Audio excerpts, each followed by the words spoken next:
This is actually a very interesting conservative case study. When you ask people these days, well, what do you think of the war on drugs? Should the federal government be involved here? You'll get people who don't know how to answer it because their answers will be inconsistent. Even my own.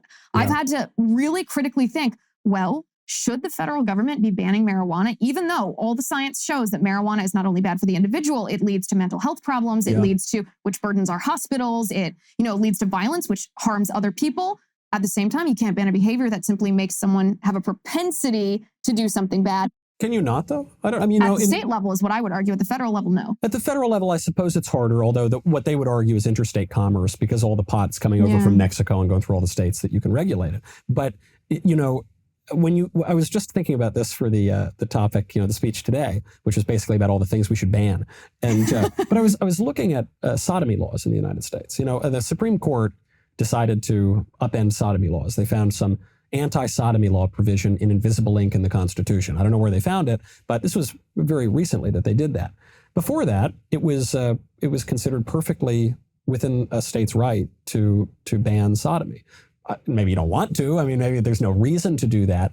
But at the time of the Revolution, the punishment for sodomy in Virginia was death.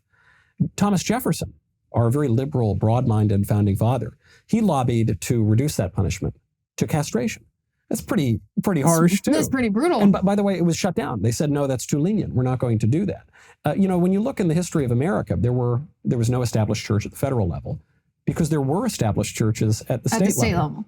And I guess that's where my argument lies, that the federal government now is trying to take over what was intended for the states to do. And that does make it this contradiction then, because you want some regulation, you don't want anarchy in society, but you don't want the federal bureaucrats to do it. So maybe it's a problem less with our definitions or differences of definition of liberty and more with who's applying this definition. Who gets to do it, And by the way, this is a very Catholic idea. It's the Catholic idea of subsidiarity. Yes. The idea that you do not want some overweening power to be trampling on the rights and authority of smaller and more local communities. And this goes down all the way to the family, by the way, which is why it's no coincidence that what has the left been gunning for decades. And basically, our sweet little babies. Our sweet little babies and our families. Yeah. The fund. This I'd say would be one of the really big disagreements between the kind of libertarian-ish view and the conservative view.